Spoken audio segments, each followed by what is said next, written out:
Hello, everyone, and welcome to another VSM Real Estate Podcast. I'm your host, Daniel Krakowski, joined today, as always, by Goran Vazovic. How's it going, everybody?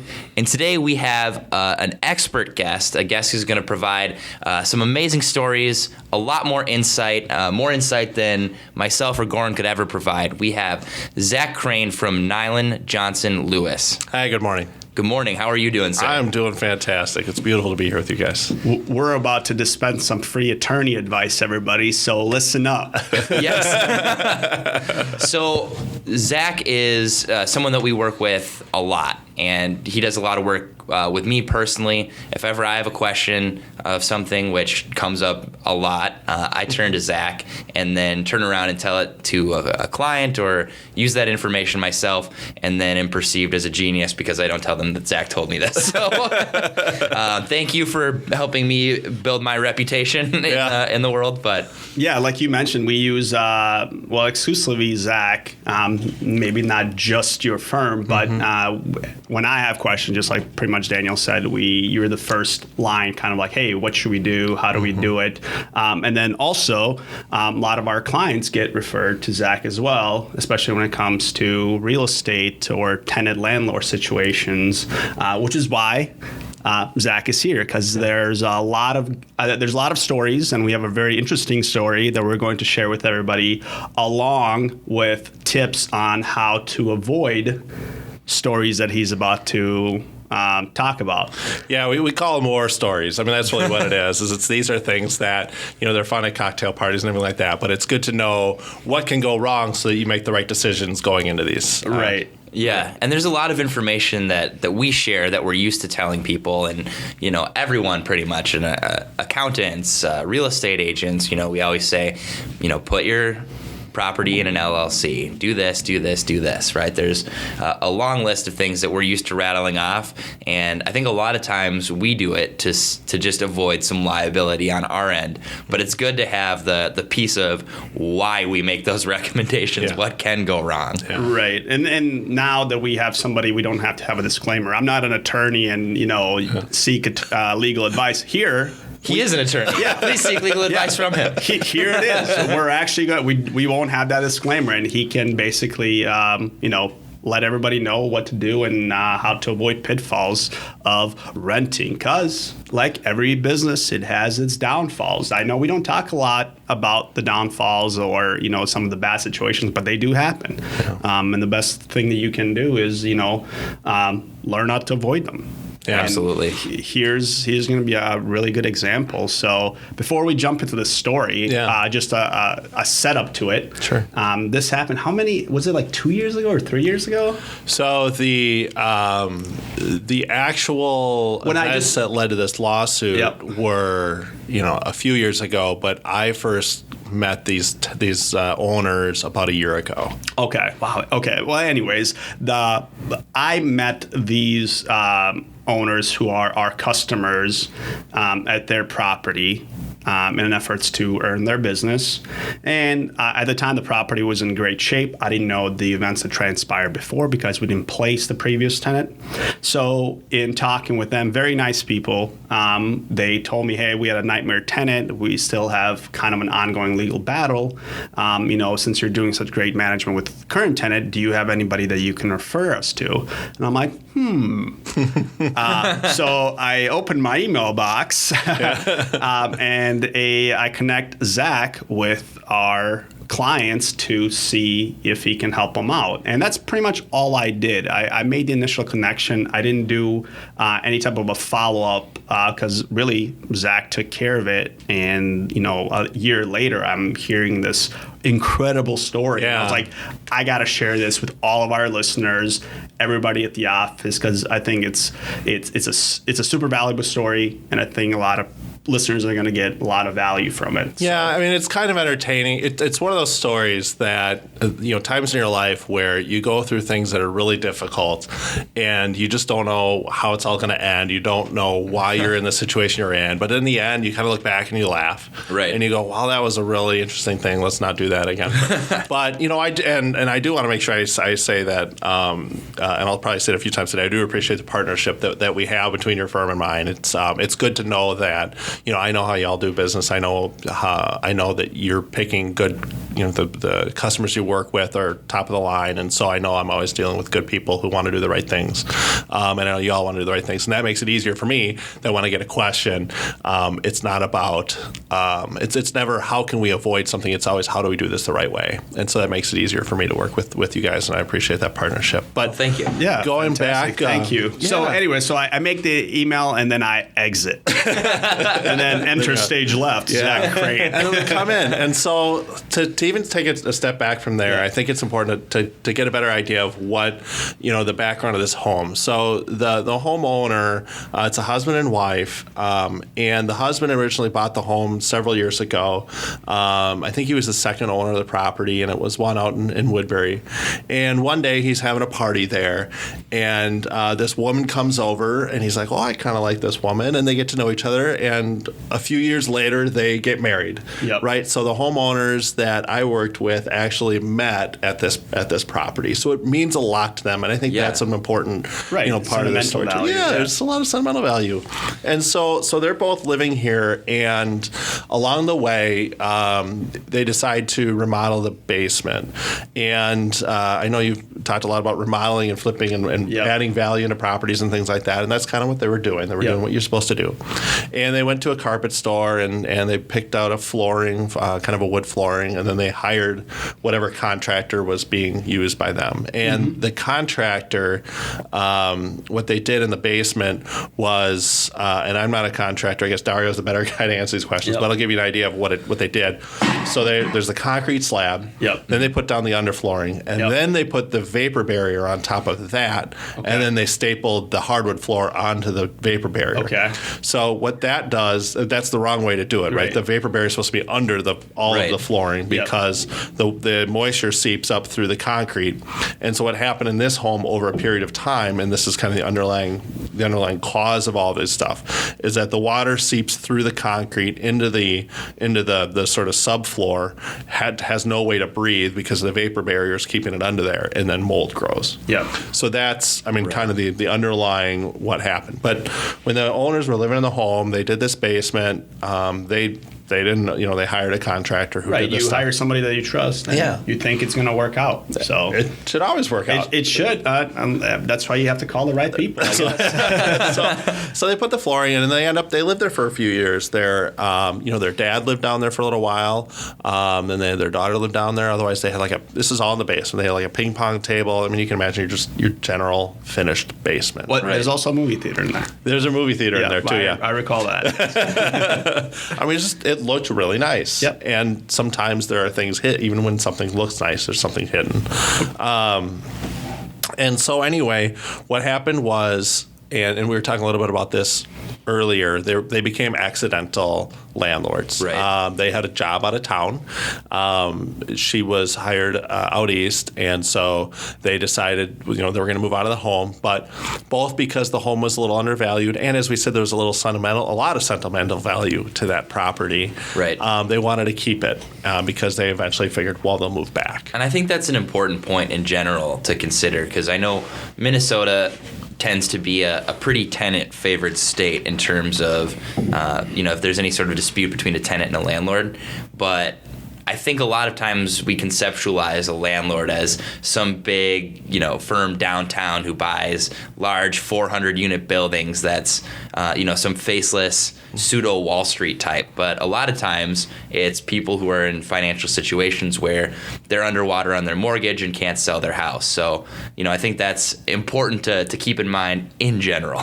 Well, I agree. And especially you see a lot of bad news. The news hasn't been very kind to a few landlords in Minneapolis, but that is, 1% of the landlords in all the Twin Cities. And so, you got to be careful painting that brush too wide when just because there may be some bad actors. True. For the most part, I think, and your clients are probably most of these, where it's folks who have, a couple of properties that they just need help managing.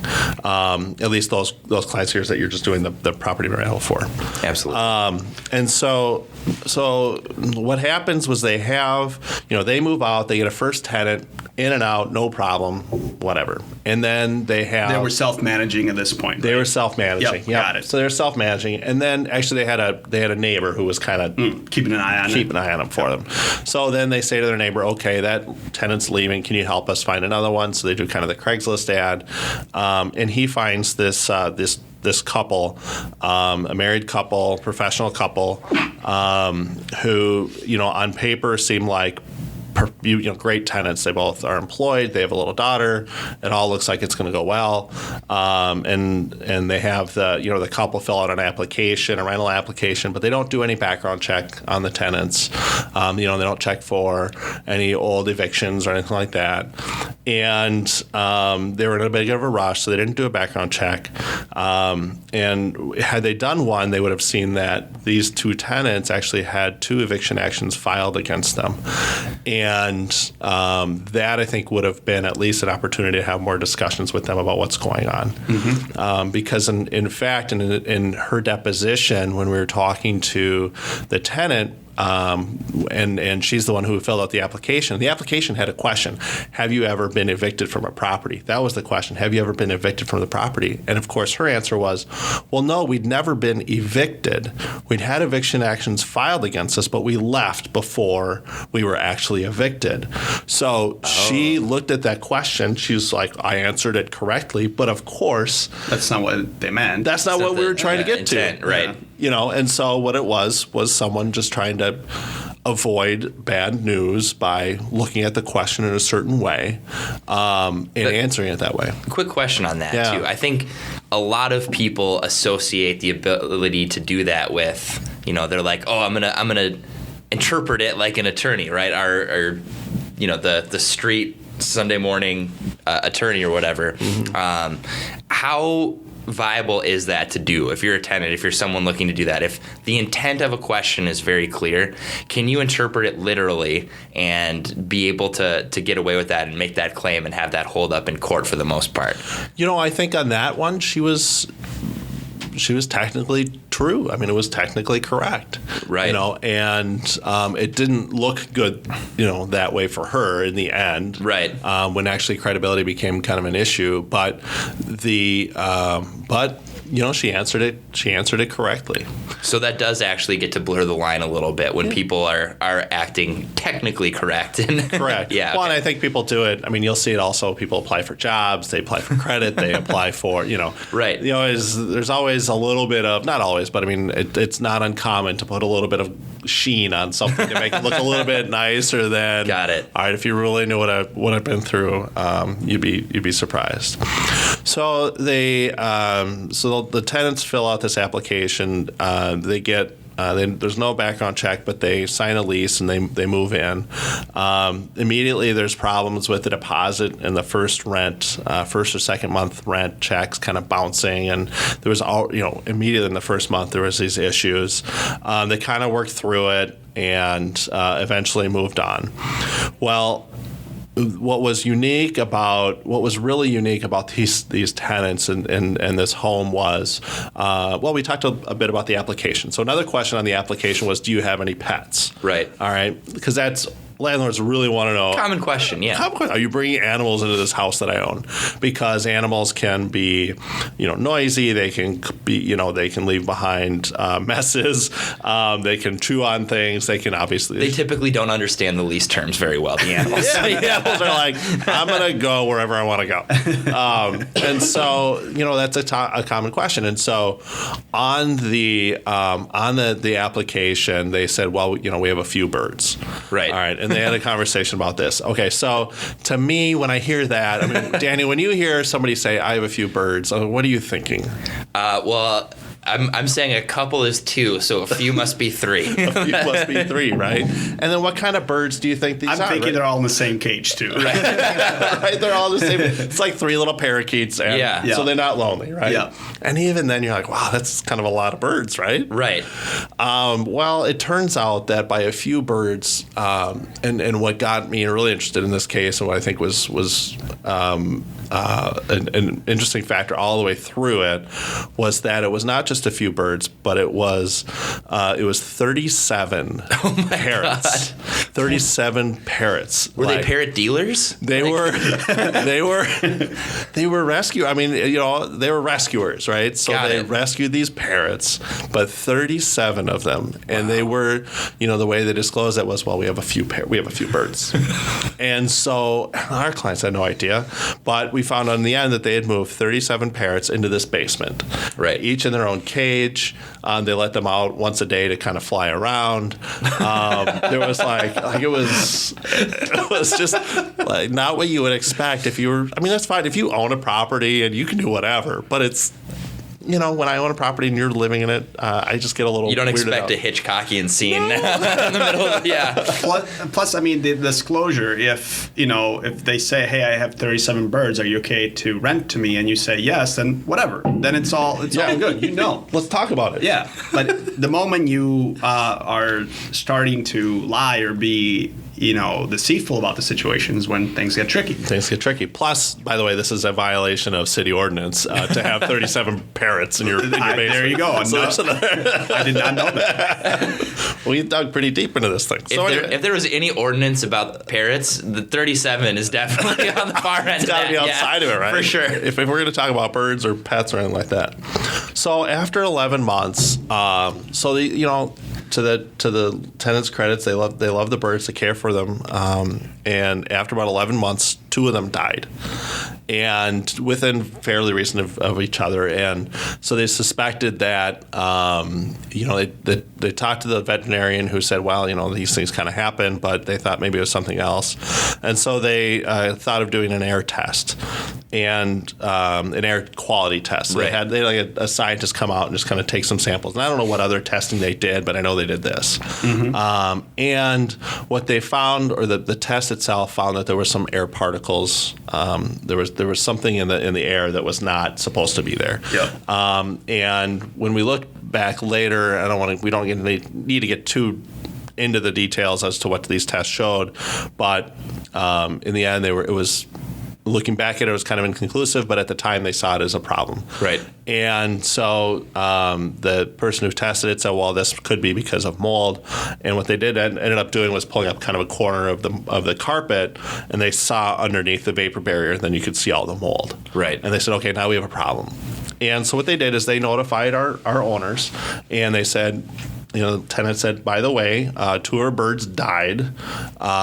We had it tested. There's mold in the basement. We lifted a corner. There is mold. We need you to take care of it.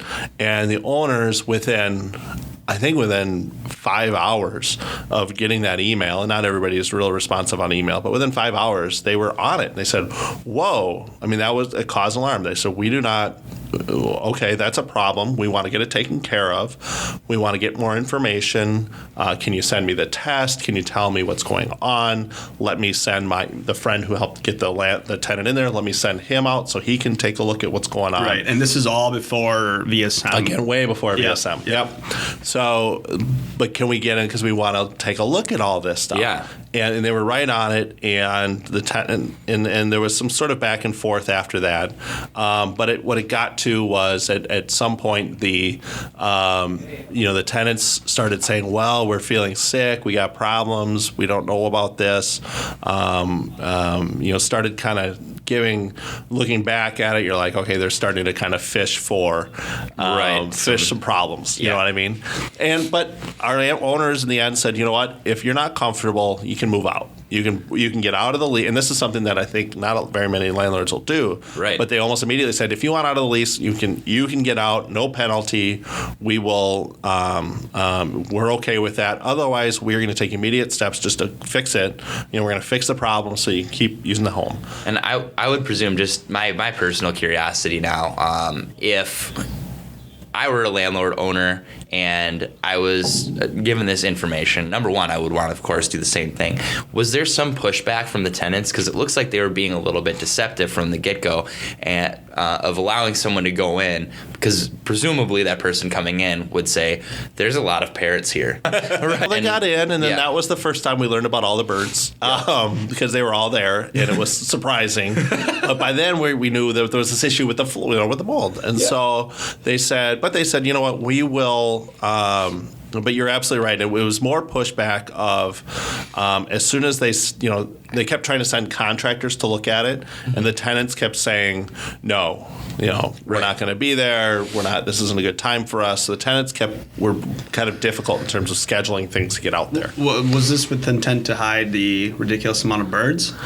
At this point, did the owners know then? The bird level? Yeah, so at this point... they were just like, okay. Yeah, it was one of those things where you're like, there's a lot of weirdness going on here, but we're going to get through it. Yeah, what was the noise level in that? I know. Well, and we come to find out that there had been complaints and all these things, but there was just some evasiveness at the end of it. Yep. And you know how it goes where, you send this email in the morning and then a day goes by before there's a response. Who knows what really happens in between there? There's kind of gamesmanship and things like that. But in the end, the tenants say, you know what, we are just going to move out.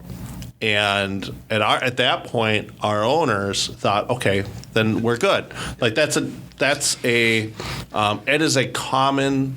I think it's a fairly common resolution of a dispute between a landlord and a tenant that says, tenant, you can break the lease, you can move out, we won't pay you, we won't owe you any more rent. Or you won't owe any more rent. We won't hold you to it.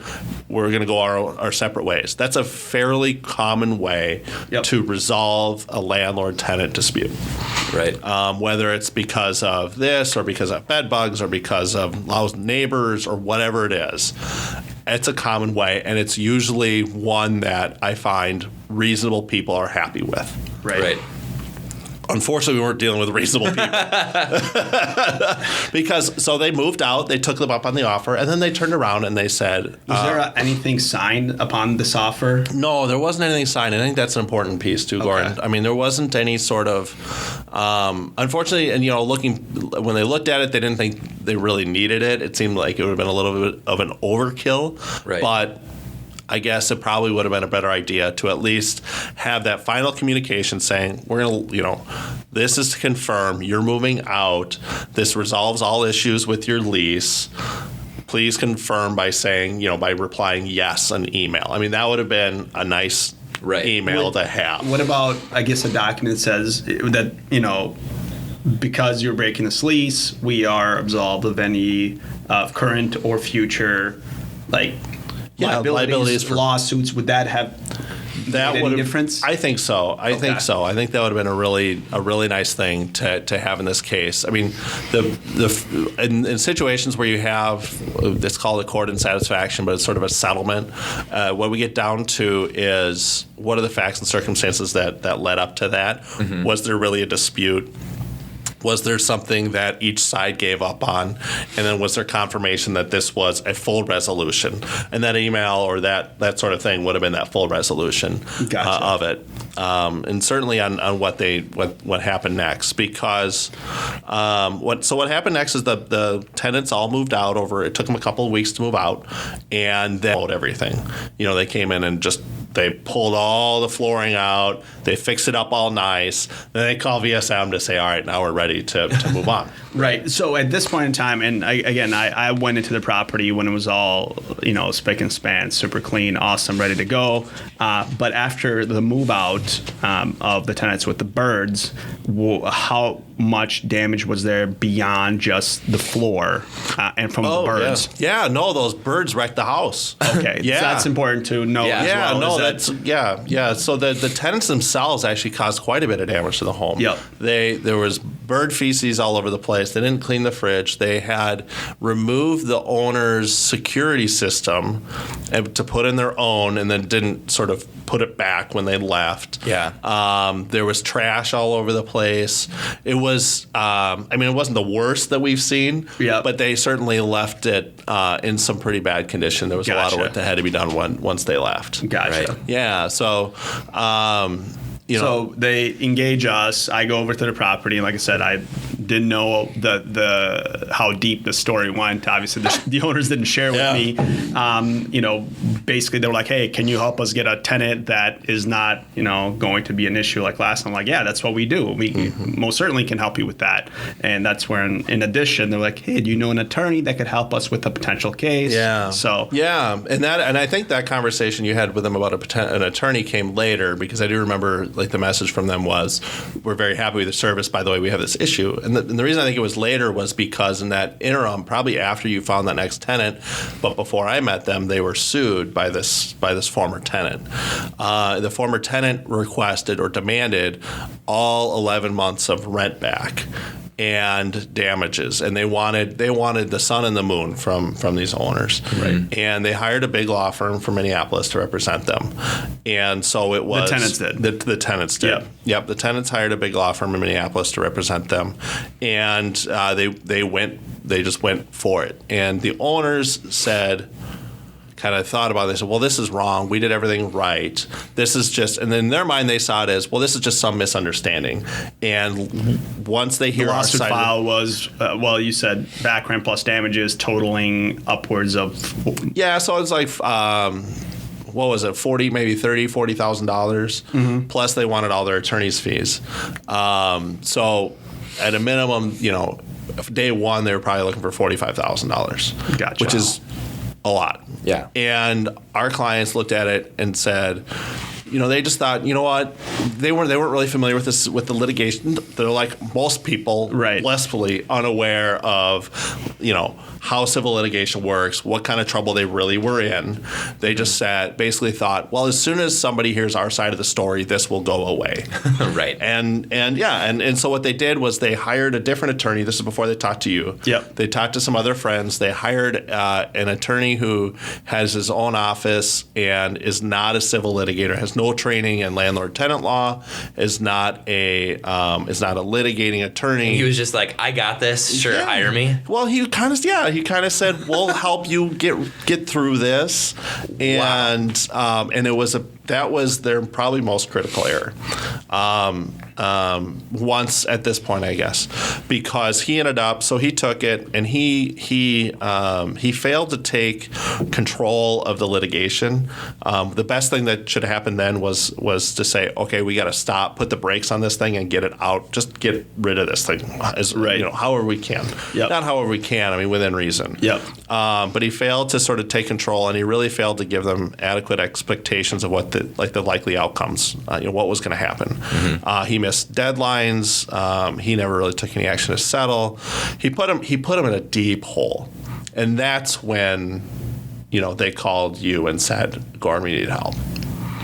That was right after a mediation where the tenants basically said, we want $60,000 or we're going to go to trial. Right. How did it go up in mediation? That seems like it went the wrong way for him. Exactly. Because of the inexperienced attorney. Yeah. You're thinking moving one way and you're actually moving the other way. You're going the other way. And the big law firm recognizes this, and they're going to take advantage of it. That's exactly what I was going to ask. If you're an experienced attorney and you see someone who maybe doesn't know what they're doing, are you like, okay, now we need to capitalize on their inexperience? And well, it's just like everything else. I mean, it is, I am in a competitive industry. Yeah. You are all in a competitive industry. If you're looking at a property and you're up against somebody else, you are going to take the actions that are necessary to put your clients in the best position to get what they want. Right. And that's absolutely what happened on this case. Mm-hmm. They saw our owner's attorney as not knowing what he was doing. They were in a favorable procedural position. They had out-of-state, this out-of-state landlord. They had this mold issue. They everything was going great for them, and so they made big demands, and that were just unreasonable. Right. So when we got involved, luckily, we got involved, I think, in April or May of last year. Trial was set for August, which for us is a very short period of time to get ready. I mean, it sounds like several months, but it really is a very short period of time because we have deadlines and things. So we had to go to the judge. We immediately went to the judge and said, okay, we need to reopen. All these deadlines had passed without anything happening. Right. So we go to the judge. We need more time. We need to reopen these deadlines. We need to undo all of these things that the other attorney had done. Mm-hmm. And luckily, we got the judge to agree to do that. The judge saw, wow, they're really not ready. They need some help. So let's get everybody. That's good because he wanted a fair case and a trial. Yeah. I mean, you can't. It's no fair to win by default. Right. In particular, when it's because unless it's in your favor. Well, again, competitiveness. Yes. If it helps me win, I want it to be unfair. But so anyway, we were able to go in. We reopened the entire case. We found an expert we found a scientist who was able to tell us that these air samples were actually likely not from the mold, but were actually like bird particles. Right. They call it bird dander. They call it, right? Yes. So they said it's this bird dander that was likely in that air sample. It wasn't whatever was in the floor, because the big thing on the flooring was, like I said, the vapor barrier was on top of the subfloor. So it was all contained within the vapor barrier? It was all contained in the vapor barrier. It was just sort of like if you had a moldy sandwich in the middle of the room, and it was just like, who cares if it's contained? If it's contained and covered, it's not going to escape. It's in a Ziploc bag. Yeah, it's in a Ziploc bag. It's nasty. You don't want to look at it, right? But it's not going to hurt you. And so we found that person, and which was really helpful. We found that the air samples themselves had actually been destroyed, which was a problem because we weren't able to sort of independently verify what was really in the air. And we got things moving again and got it ready for trial. So just to pause here for a minute, the tenants, or I'm sorry, not the tenants, but the landlord, they were still out of town, or did they have to come in and give their side of the story to you in person? Was there a meeting, or did you just kind of do everything over the phone and computer to put this together from listen to their quote unquote story, and then you gather all of the evidence and documentation as well? Yeah, we did everything, and my role in this was really more of a quarterbacking role. I'm fortunate to work with really good litigators who are pit bulls. They're really they're tough and they're good, and they're the people you want fighting your case. Yep. I'm more of a deal guy. I'm more of a kind of let's get together, let's figure this thing out. Right. But I also know how to win cases, and so we were able to kind of work together. Well, they know how to execute more. I know. So my job was really to quarterback and to be that sort of work with the owners, and their job was to go win the case. Right. And so, but the communication, to your question, the communication was more by phone. Yep. They had been in town for deposition that we weren't at. This was the other attorney. Luckily, the client, who was absolutely unprepared, did fine in that. And we took depositions of both the tenants. We got information from the veterinarian. We got medical records because they were claiming medical damages. But we did. This is a lot of work that we would have never had done, I think, had we been involved from the beginning, because it would never have gotten this far. Right. This was way too far, and you can imagine the tens of thousands of dollars of time and energy that it's costing them right now. Yeah, it's costing them. But they look at it and they go, well, I'm not going to pay the other side just $60,000, so I have to defend myself. And this is what it takes to defend yourself sometimes, especially against a larger law firm in Minneapolis who believes that they've got you under their thumb. Right. There's no reason. And the tenants were also very confident in their case at that point, so they weren't going to back down. Right. And so we had nothing. That was the only thing we could do to really defend ourselves. So then everything's getting ready to go up for trial. We're set for trial in the middle of August. Everybody's set to come fly in. We had tried to dismiss the case. It didn't work. The judge wanted to let everybody have a chance to try their case, which is fine. We thought we should have had it dismissed, but it wasn't. And very few cases like this go to trial, a full-out trial, unless there's some kind of like a death or something, I suppose. I agree. I think the statistics are something like 95 to 98% of cases are settled. Yeah. Okay. Settled or dismissed, and this would have been, I think, in the beginning. here you are having to go through jury selection and jury selection, everything. So we got a jury trial in Stillwater. It was a 4-day jury trial. Right before trial, we learned that there were that the demo crew that had replaced the flooring in the basement actually had photographs. And we'd asked them before. We said, "Do you have photographs?" "No, we don't have anything." Well, somehow they showed up just before trial and they were bad because it looked gross. I mean, they pull up all this. There was mold everywhere. Yeah. And we're like, that's not a good sign because this is going to go in front of the jury. The jury's going to see mold. Yeah, right. And be like, well, here we go. And again, we all had our theory of the case was still that anything in the air was caused by these birds, not by this mold. Right, but you have the story, the mold, plus you have the natural kind of perception of the public, or AKA jury in this case, landlord versus tenant, and who is in the higher up position. Yeah. So who should pay if something's wrong? Yeah, it seems like a tough battle to even to fight and not to mention win. It would be crazy. It was nuts. And so we had this 4-day trial, and to put it, I mean, we did very well in the trial. It was 4 days, and at the end, the jury found that for no damages for the plaintiff, for the tenants, gave them nothing,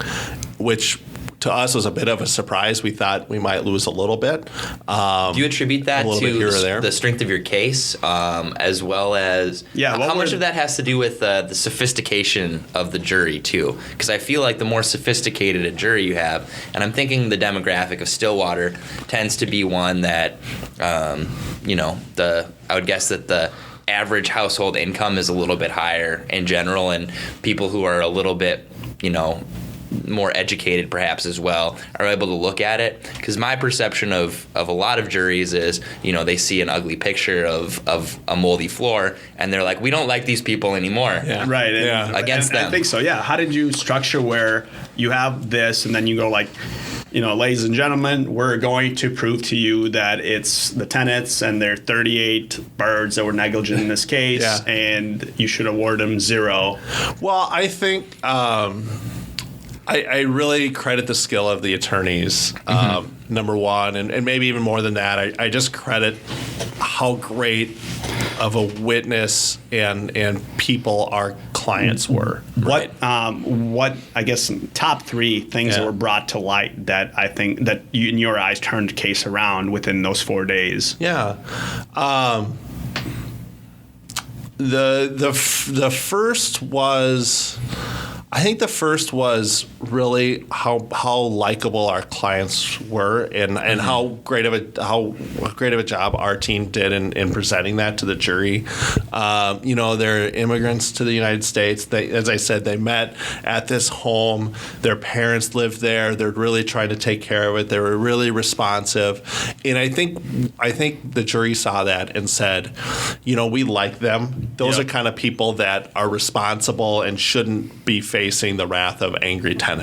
With 38 birds. With 38 birds. And so you mentioned that, and this was like a discussion we had during lunch, and I don't know if it was during the trial, but when people learned that 38 birds are involved in a single family residence, what kind of faces did you see on the juries? Every time I've talked about this case, it's been the same reaction, where they go, 37 birds? What? Yeah. Who has that many birds? I mean, immediately, like, that's one of those things that people go, that ain't normal. Right. So there's air problems. Yeah, you got 37 birds in a basement. There's going to be problems. So I think that's probably number 2 was just the kind of the craziness of that fact, that it is so unusual, and people really look at that and they go, I wouldn't want, if I rented a house and somebody told me they had 2 birds and or a couple of birds and they had 37 parrots. It's crazy. That's not on me. That's totally on them. Right. So there's sort of that fairness aspect of it. So I think that's probably the second one. And then the third one was really, I think, the overconfidence of the tenants came out, they didn't come across as very likable in the end of the day, because I think they were asking for too much. They didn't ask for what was reasonable. They how much? Well, their background, their history of being a tenant, their tenancy, and the fact that they tried to cover up a lot of stuff during the application process. And then you mentioned also likability factor, was huge. Yeah. All those things really played to their kind of, you mentioned Stillwater, a good town, and I think a lot of decent people that are on a jury will figure out like, hey, these guys are just doing this as like a sport where they're going from house to house, doing whatever they want. Yeah. And we got to put a stop to it. Yeah, I think that's some of it. So one of the litigators talked to me. He goes, "Here's how you win cases," and I think this is how you win any argument. And I love it. It's the three things. It's ethos, pathos, and logos. Mm-hmm. So ethos. Who seems to be more ethical among the teams? And we'll call it a draw. I mean, I think both the lawyers did well. Logos, logic. Who logically should win here? Mm-hmm. And that's when they go, the tenants had these birds they didn't talk about. As soon as they said there was a problem, the landlords went right at it and tried to fix it. It doesn't seem right that they would get all of their rent back because they used most of the property just fine for 11 months. There was no issues. Okay, there's a couple of dead birds, but then there was some issue. Did they really die because of that, or because they were old, or just because there was 37 of them? I don't know. So logic, logos wasn't really, and then the last was pathos, and that is sort of your empathy. How do you feel for these clients? And I think our clients came off as just being they were good people.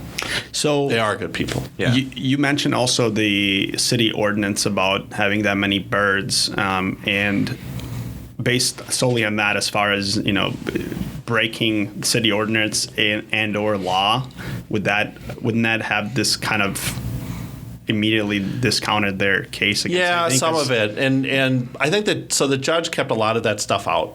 Okay. The judge said, the judge didn't allow information in about their previous eviction history, even though it went to the applications, because at least in the judge's mind, it would be too, it was going to be too problematic, too inflammatory, I guess, and not really about this case. Well, wouldn't you be saying, hey, Judge, I'm just trying to, give the background? Yeah. Oh, no, we tried to keep it in. Yeah. Okay. Oh, we tried. We lost some. I mean, we didn't win. We won the case, but we lost some battles along the way. Mm-hmm. And that was one where we thought it was important information to keep in. But I think the judge also, I think the judge did a really nice job of refereeing. Refereeing. We got some wins, they got some wins, and in the end, I think the right result came out, and that was this, the jury verdict. So 4 days, jury comes back, and basically, what were the counts? Yeah, so the claims were first for, and we didn't really even get into this, but they are also looking for their damage deposit, a damage deposit claim. That's kind of more of a nuanced issue. That's just way too. Was there detailed. A counter suit by your clients at that point in time, or no? There was. It was more of just a defensive countersuit, and by the end we'd kind of let it go. Okay. But it was a security deposit claim, and then it was this back rent claim. Yeah. And then after that was this issue of attorney's fees, because both sides wanted attorney's fees, and that's an issue that the judge decides, not the jury. So after a 4-day trial, closing arguments, the jury takes less than an hour, and they come back and they just say 0, no damages. It was very quick and very definitive. Yeah, very definitive. That they were like, this is not a case that should have been here.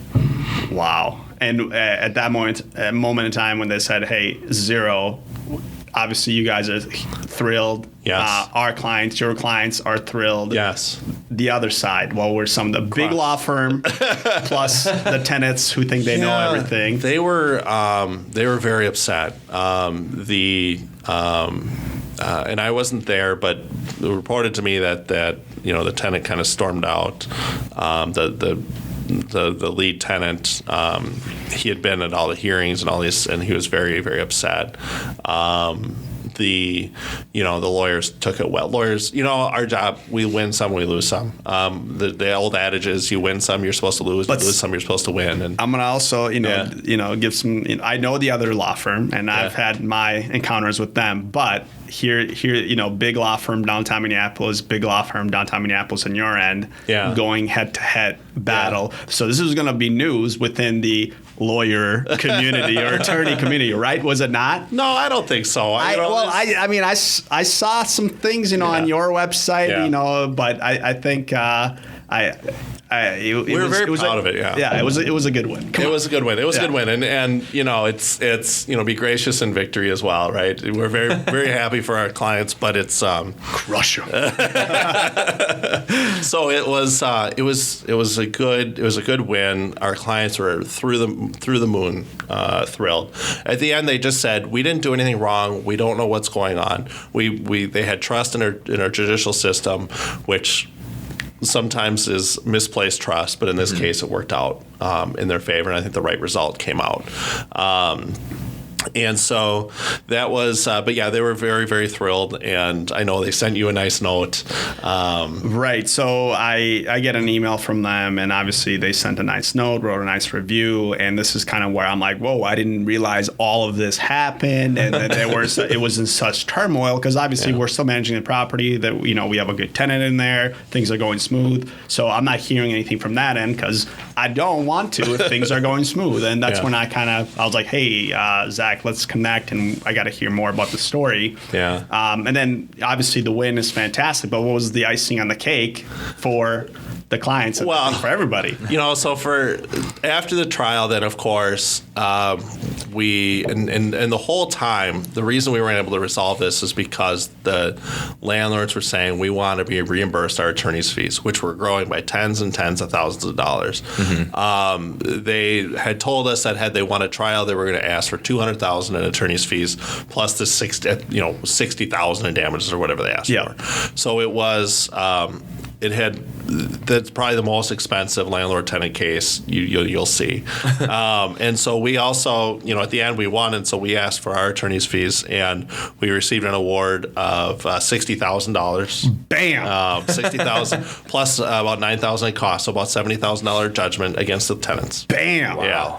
So it went from them asking close to that amount. Yeah. From our clients to basically getting that dismissed, and now they should have to pay for wasting the time, resources, and trying to kind of swindle these people who had all the right intentions. Well, and I don't want to use swindle. I don't want to. Hey, we're not at trial here, okay? Freedom of speech, swindle. But we're pleased with the award.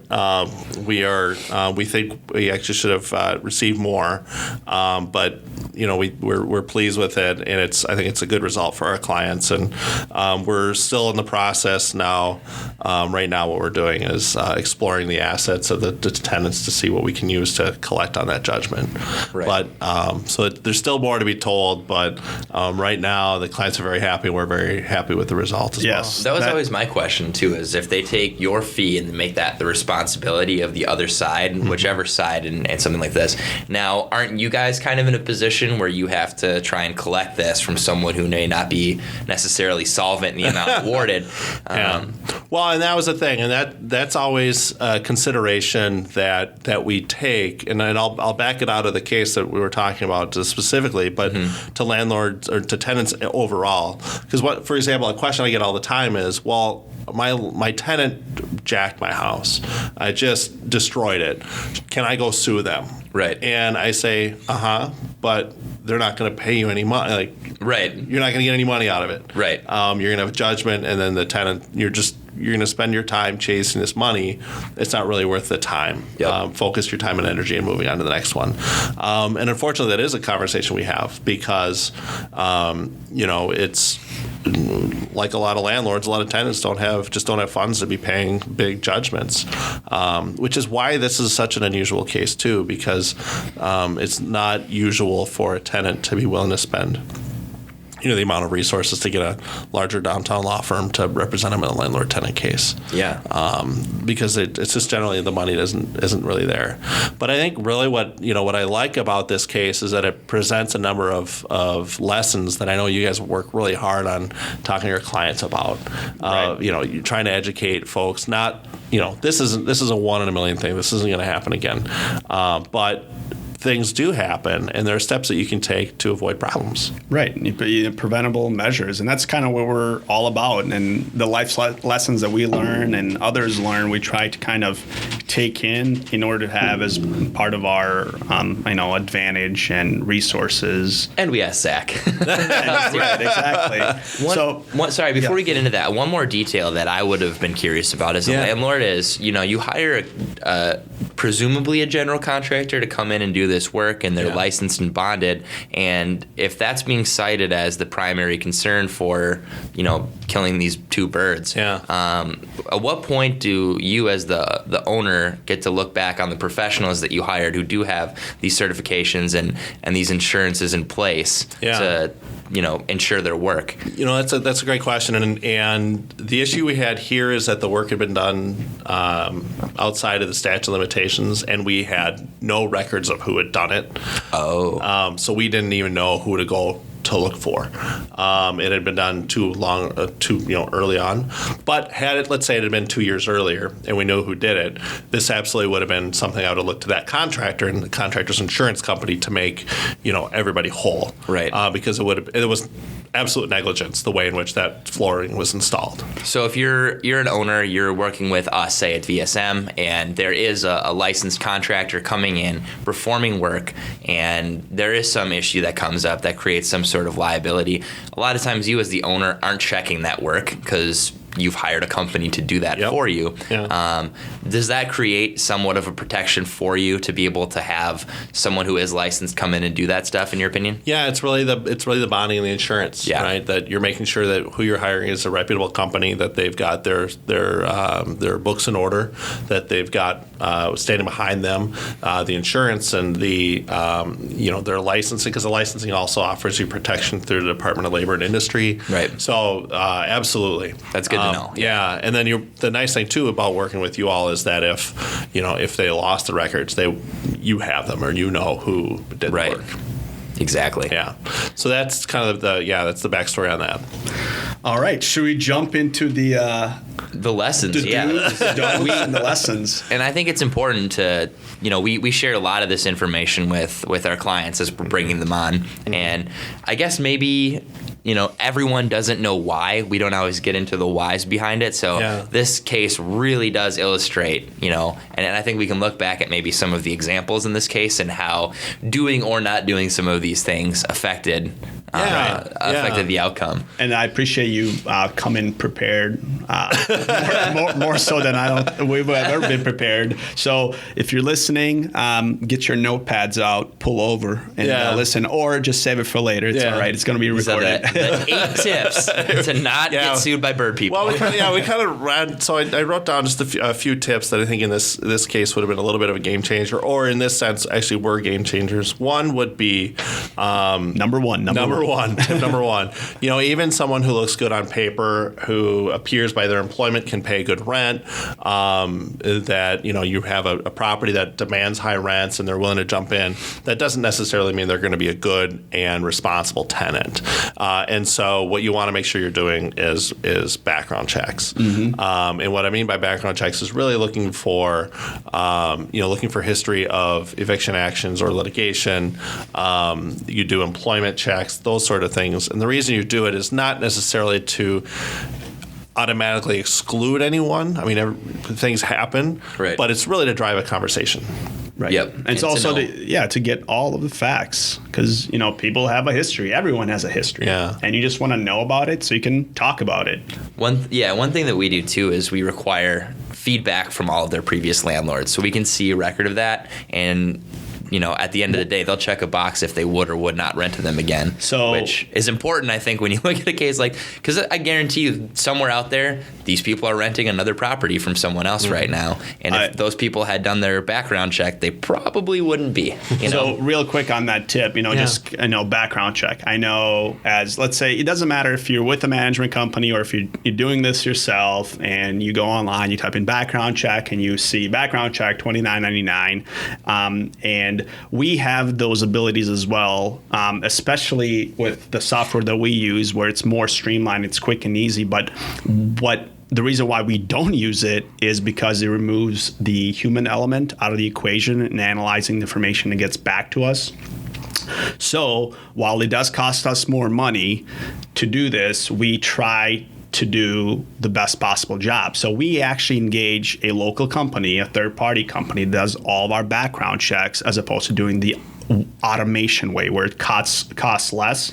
A computer sends info out, and then info gets back to us, and then we look at it or glance at it among doing a bunch of other things, and then we proceed. We've kind of actually taken a step beyond that by engaging a third-party company, RHR in this case.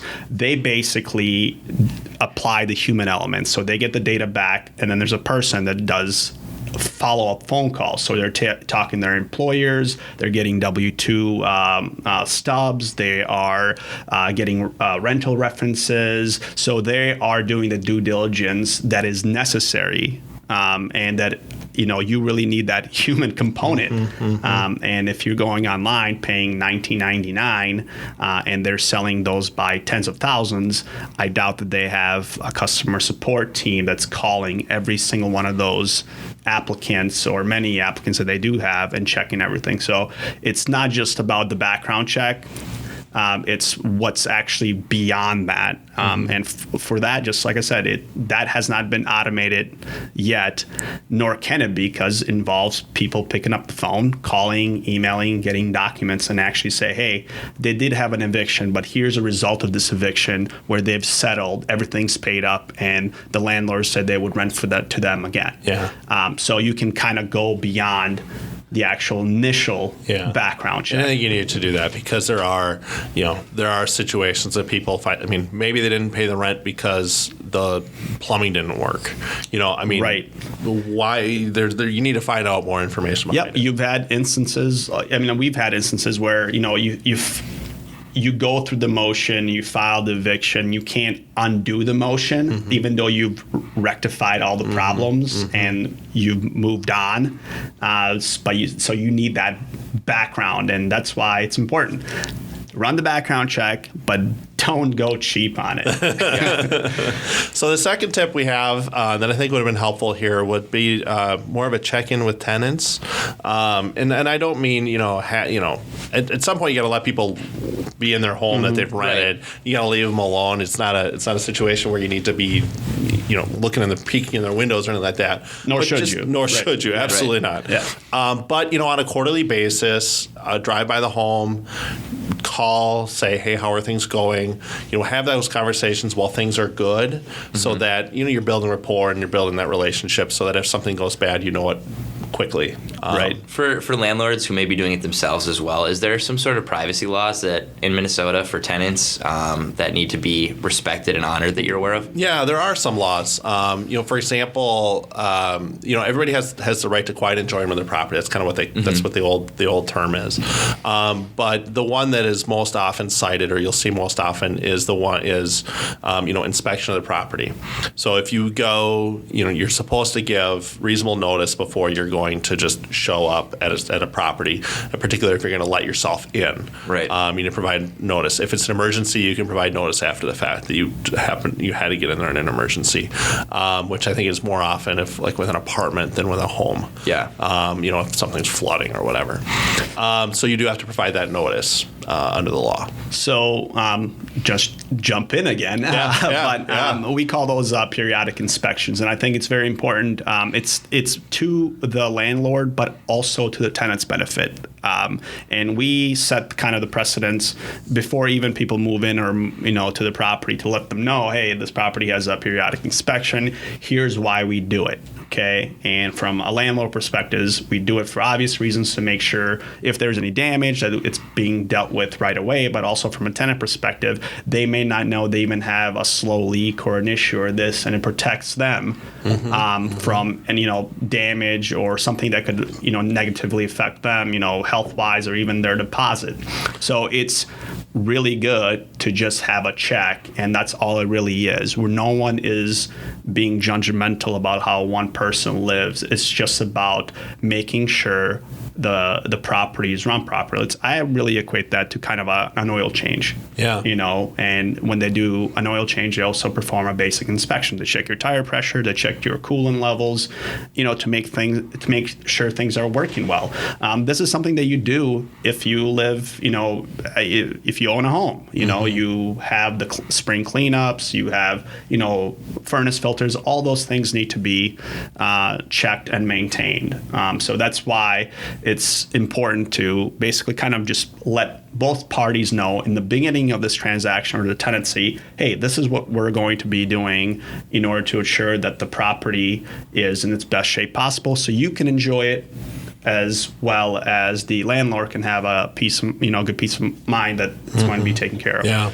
And like you said, it really protects both sides. Right. Yep. And in this instance, had they been doing that, they would have seen that the 37 parrots, they could have moved forward with probably, terminating the tenancy or doing something there. And just like any problem, the sooner you get to it, the sooner you get it resolved, and the better it is for everybody. Yeah. Yep. So the next and this is one that to their credit, our clients did really, really well, and that was being responsive and decisive. As soon as they heard there was a problem, they were on it. They didn't say, "Oh, I'll get to it next week," or "I'll do this." I mean, that they were on it, and it's that issue whether you have a here with a water issue or a bed bug issue or whatever it is. Just be responsive, and then they were very decisive. They didn't. They said quite very soon on, okay, if there's a problem, we'll come fix it, or if you don't want us to fix it and you want out, we'll let you out. It wasn't sort of a hemming and hawing. It was pretty quick, and I think that was in their favor. That's great. Yeah. Next, and I know you all do a great job of this, would be taking a lot of pictures, both before and after. That's something. Even if I think if we'd have taken more pictures at the end of the tenancy, that would have been a little more helpful here in the case. No doubt. Just having a. We try and we think of what our role, because of course we're never going to be able to litigate or help any, but we want to stack the deck as much as possible. So when there is an instance where something like this comes up, we have a full packet that we can hand over to you, and we're like, hey Zach, here's all the tools. Yeah, go to work. Yeah, and we've had those situations. I mean, I remember one was with a dog that had made messes and things like that. We had all the pictures. The carpet before and the carpet after, and it was clearly a difference. Yeah, right. And who was in charge. Who had access to the property when that happened. Right. Yep. The next would be. I'm sorry. No. Just running right through it. Next would be having a conversation with your insurance agent about what you're doing with your property, and so that your insurance agent can give you advice as to the right coverage to have, so that if an instance comes up or if a claim comes around, you get some protection where you're not paying out of pocket. What kind of insurance do you think would have been most helpful? If they had an umbrella policy, would that have stepped in, you think, or what would you have recommended? Yeah, I think an umbrella policy here would have been beneficial.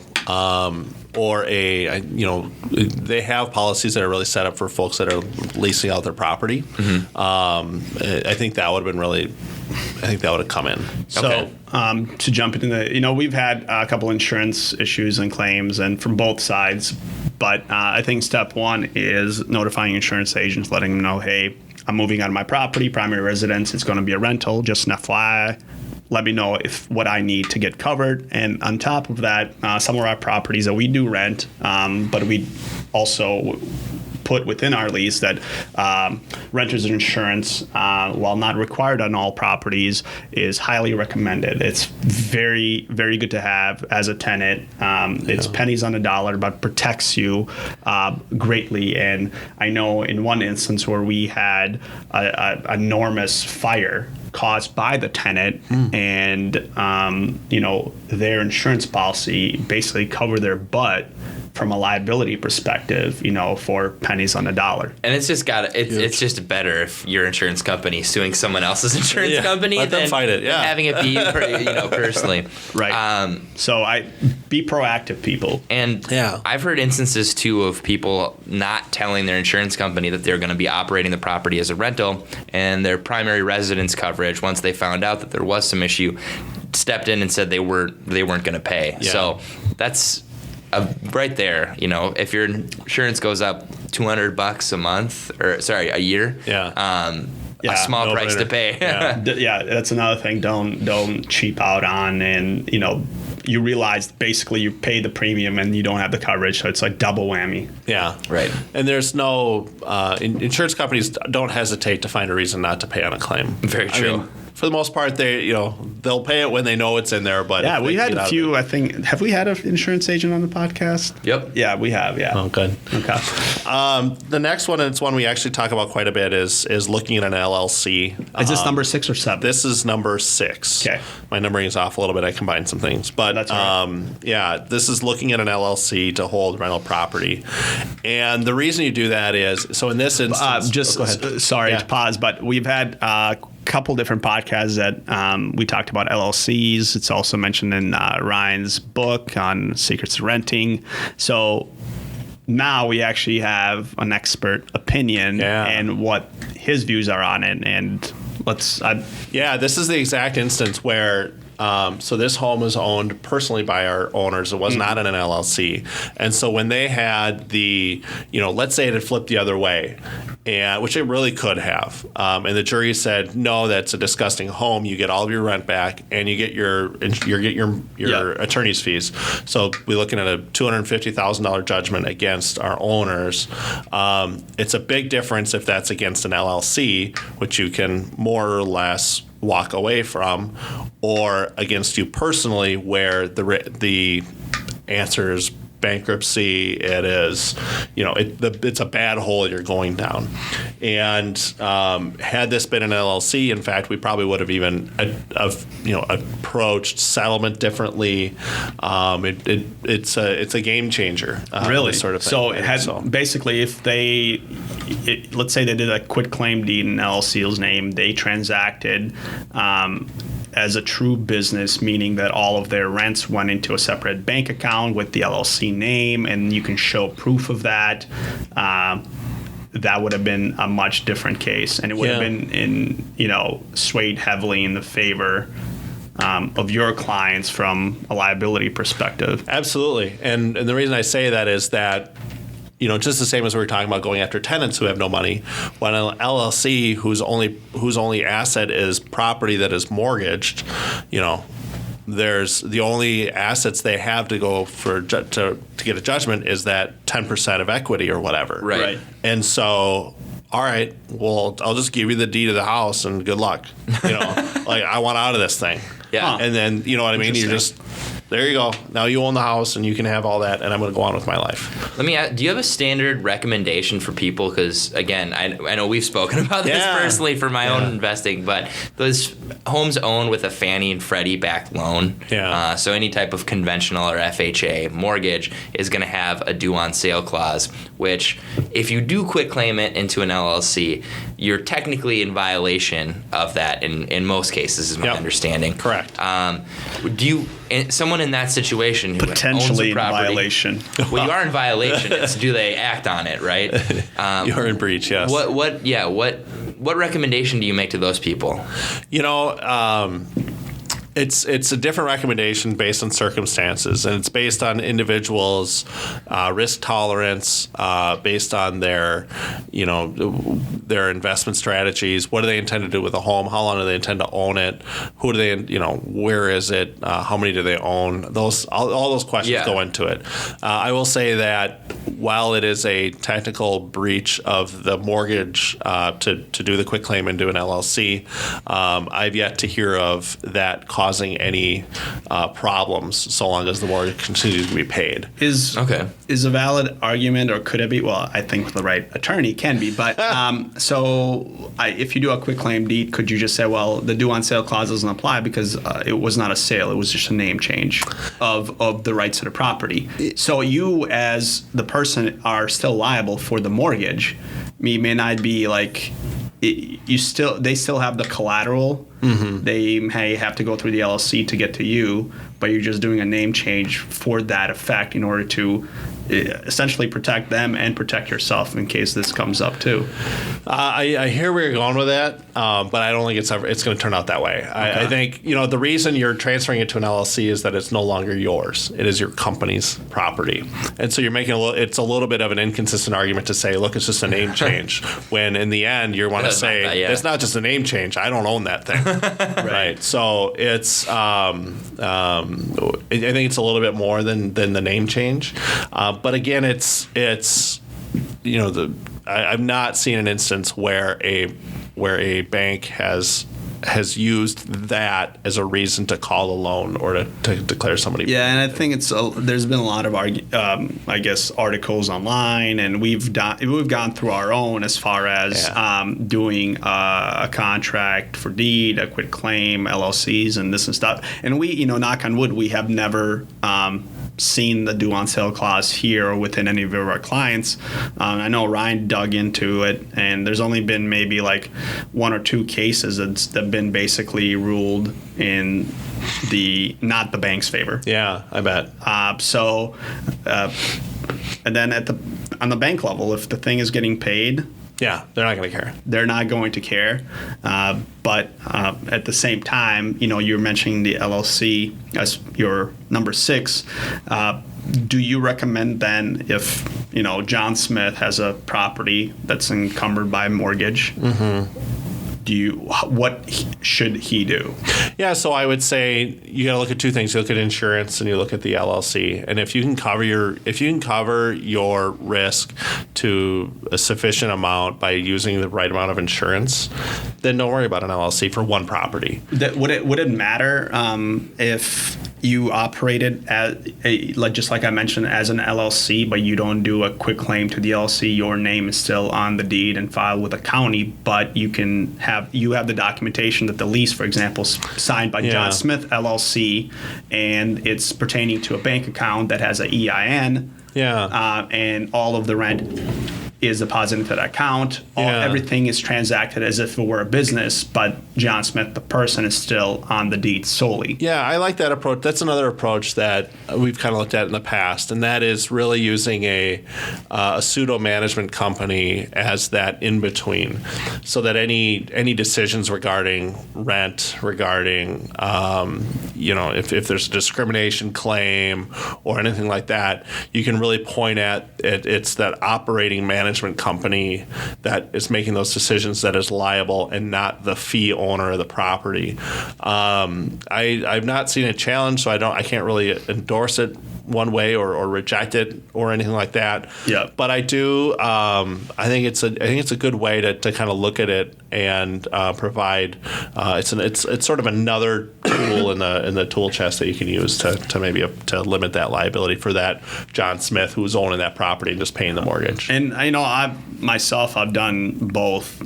For some of my properties, and from my experience in the last over a decade, I haven't had any issues as far as I've had actually one that went through probably about 4 different mortgages or banks, and at no point in time was it ever an issue. I've even refinanced, and when I refinanced, they were like, hey, we can't refinance because it's under an LLC.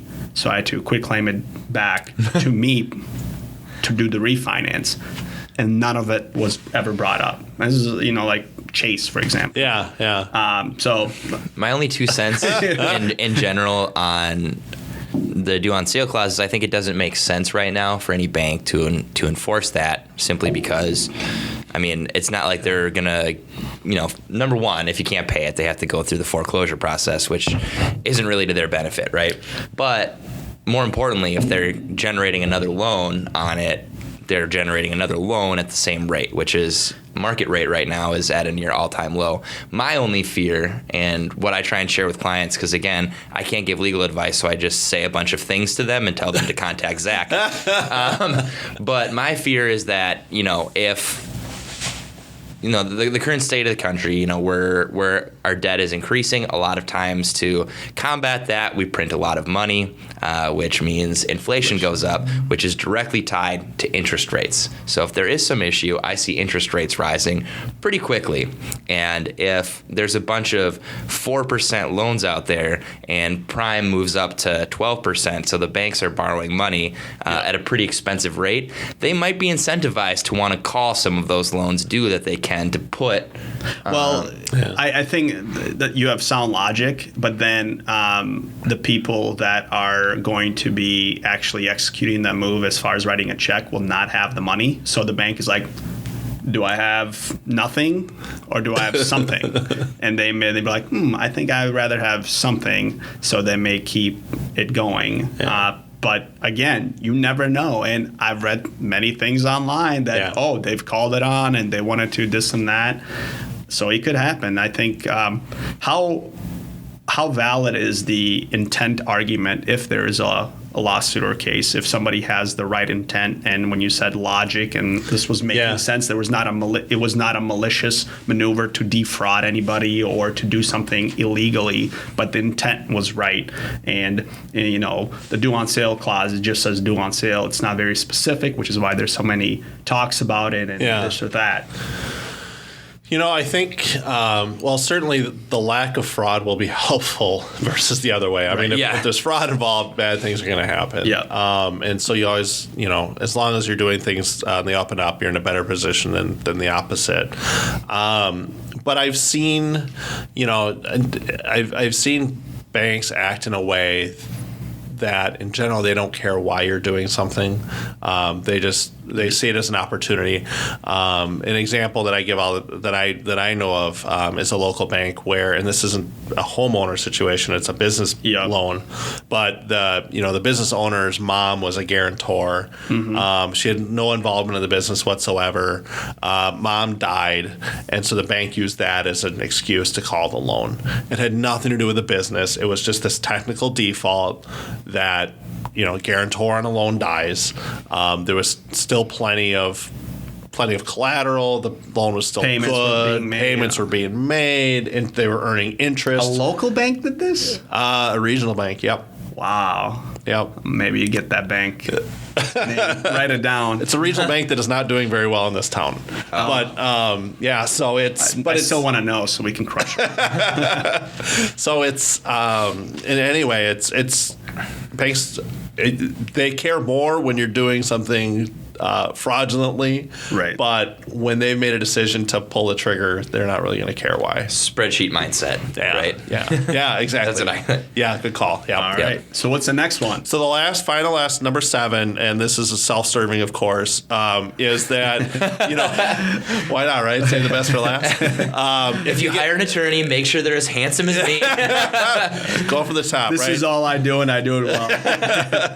But it gets to that, and the answer is, choose an attorney that is knows what they're talking about, that is well versed in this area, that knows about landlord-tenant issues, or if you're talking about LLCs and organizing companies, that knows what they're talking about. How can people get a hold of you? Phone number and email. All right, so email is zcrain@nilanjohnson.com. Phone number is 612-305-7725. I believe I'm still linked on from the VSM Real Estate website. You are on our team site as a advisor, which you are. Yes. And we will, if you didn't write that down, don't even sweat it, because we're going to have the links to the article that your firm wrote about the case that we talked about. Cool. We're going to have your contact info, your bio, all that stuff is going to be linked in. So, there's no reason to use paper at all. You'll be able to click on the phone number and call him, or an email and email him from your iPad or iPhone or Android, whatever. I'd like to end on just one compliment to Zach that I get consistently. Just one? Yeah. There's only time for one. But exactly what you made, the point you made in your last point of, making sure that your attorney is knowledgeable and knows what they're doing. Every single client that I've referred over to Zach that referral has benefited me, where they're like, wow, you must really know what you're doing because you know Zach. Like, that's the level of service that he's providing. And in this case too. For example, too, and I just reached out to him last week, I think it was, and I said, hey, Zach, I'm considering doing a condominium conversion. How familiar are you with this? And he's like, it's not my wheelhouse. Yeah. I'm staying in my lane. Here's a recommendation of an expert who will take better care of you. And even just having that connection, having someone like Zach who is in that world and understands what makes a good attorney, who has had those successes in the past, you can use as not only as your attorney, but also as a referral source, is invaluable, because you'll never trusted advisor. You'll never run into that situation that your clients did, where the attorney that they met with first was inept and didn't have any ability to properly, execute anything in their case. So thank you so much for all of your continued advice and support. Thanks so much for being here. You're welcome. And we hope to talk to you again. All right. Thanks, everybody. Thanks, guys.